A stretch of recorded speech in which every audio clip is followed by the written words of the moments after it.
नमस्कार, बहुत बहुत स्वागत है आप दर्शकों का अपने ही चैनल लेट खबर पर। नाथूराम गोडसे ने महात्मा गांधी को आखिर क्यों मारा? आखिर नाथूराम गोडसे ने महात्मा गांधी की हत्या क्यों की? तो इस पर गोडसे ने अदालत में खुद अपना पक्ष रखा था और यह पक्ष रखने में गोडसे ने 5 घंटे का समय लिया था। और जब इस पूरे बयान को लिखने की प्रक्रिया पूरी हुई तो उनके इस 5 घंटे के बयान से 112 पन्ने भर गए। गोडसे के इस बयान के 5 अध्याय हैं, यानी 5 भाग हैं। और आज आप सबके लिए यह जानना बहुत दिलचस्प होगा कि अदालत ने जब गोडसे से कहा कि वह अपना पक्ष रखे और गोडसे ने 5 घंटे तक अदालत में मौजूद लोगों के सामने और जज के सामने अपना पक्ष रखा तो 112 पन्ने भर गए। और उन 5 घंटे में गोडसे ने क्या बताया यह शायद अभी तक आपने जाना नहीं होगा। इसलिए आज हम देश को बताना चाहते हैं कि नाथूराम गोडसे ने अदालत में क्या कुछ कहा था। गोडसे ने अदालत को यह बताया कि महात्मा गांधी की नीतियों और उनके कार्यों की वजह से भारत के लाखों हिंदुओं की जिंदगियां बर्बाद हो गई और किसी भी महात्मा को यह कतई अधिकार नहीं कि वह भारत के टुकड़े टुकड़े करे या उसका विभाजन करे।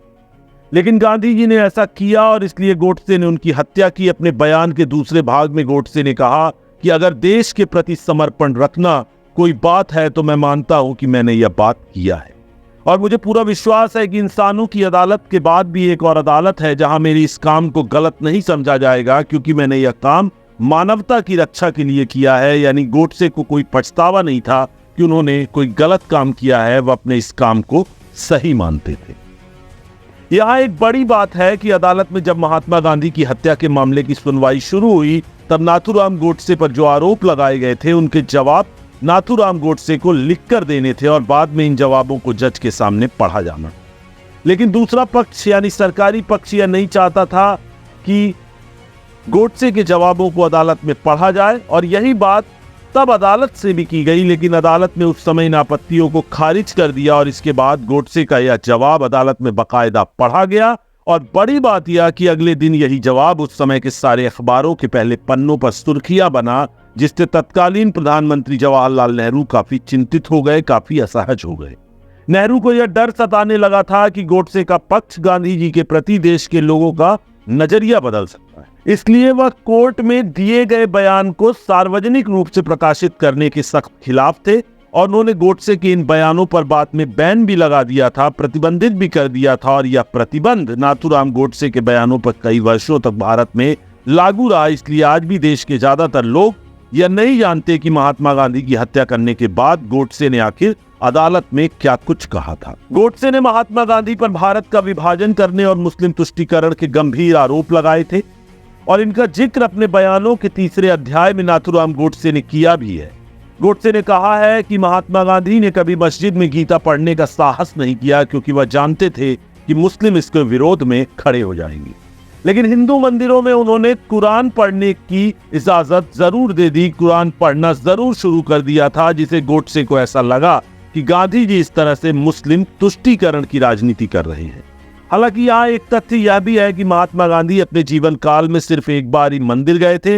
यह भी आप जान लीजिए, महात्मा गांधी अपने जीवन काल में सिर्फ एक ही बार मंदिर गए थे बस। और गोडसे का यह भी कहना था कि महात्मा गांधी हिंदू मुस्लिम एकता की बात जरूर करते थे, लेकिन उन्होंने हमेशा अंग्रेजों की बांटो और राज करो की नीति को ही आगे बढ़ाया और भारत को बांट दिया, भारत का बंटवारा कर दिया।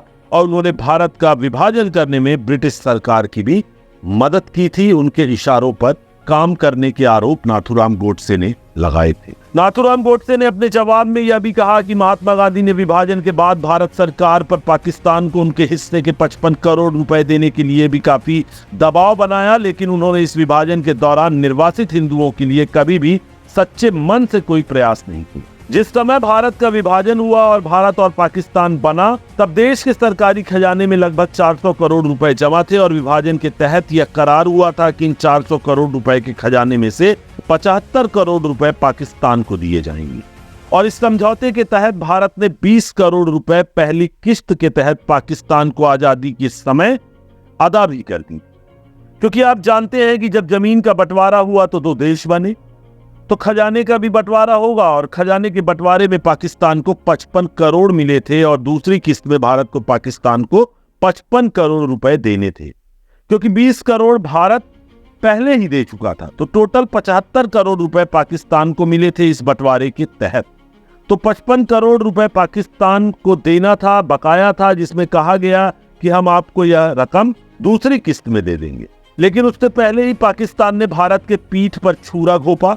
पाकिस्तान ने 22 अक्टूबर 1947 को कश्मीर पर हमला कर दिया और इसके बाद तत्कालीन गृह मंत्री सरदार पटेल ने कहा कि अब जब पाकिस्तान ऐसा कर रहा है, पीठ में छुरा घोंप रहा है, पाकिस्तान कश्मीर की जिद नहीं छोड़ता तब तक हम उसे यह 55 करोड़ रुपए नहीं देंगे। और गृह मंत्री सरदार पटेल की यह बात बिल्कुल सही भी थी, क्योंकि अगर पाकिस्तान एक तरफ हम पर हमला कर रहा है तो कश्मीर को हमसे छीनने की कोशिश कर रहा है, तो हम पाकिस्तान के बकाया 55 करोड़ रुपए भला उसे क्यों दें, हम उसे पेमेंट क्यों करें, हम उस पेमेंट को रोक लेंगे, ऐसा सरदार पटेल चाहते थे। लेकिन महात्मा गांधी बीच में आ गए और महात्मा गांधी और नेहरू इस मुद्दे पर सरदार पटेल के खिलाफ हो गए और महात्मा गांधी ने तो यहां तक कह दिया कि वह किसी भी कीमत पर इस समझौते को टूटने नहीं देंगे और यह 55 करोड़ रुपए भारत को देने ही चाहिए। यह बात उनकी हत्या से सिर्फ 18 दिन पहले की है, यानी 12 जनवरी, और उस समय महात्मा गांधी दिल्ली में हिंदू मुस्लिम एकता के लिए आमरण अनशन भी कर रहे थे। तो सोचिए, जब इतने दंगे हो रहे हैं, हिंदुओं पर अत्याचार हो रहे हैं, मुस्लिम भी मर रहे थे, ऐसे में वह अनशन कर रहे थे कि हिंदू मुस्लिम एकता माहौल बिल्कुल बदला हुआ था और भारत के जो हिंदू थे वह उनसे बहुत नाराज थे। ऐसा माना जाता है कि इस अनशन के जरिए गांधी जी ने पाकिस्तान को 55 करोड़ रुपए देने के लिए सरकार पर काफी बहुत बड़ा दबाव बनाया और बाद में जवाहरलाल नेहरू और सरदार पटेल को महात्मा गांधी की यह बात, यह जिद माननी पड़ी। वे इसके सामने झुक गए और इससे नाथूराम गोडसे और उनके जैसे जो दूसरे हिंदू राष्ट्र के समर्थक थे वह उनसे काफी नाराज हो गए, जिससे आवेश में आकर योजनाबद्ध तरीके से नाथूराम गोडसे ने महात्मा गांधी की आखिरकार हत्या ही कर दी।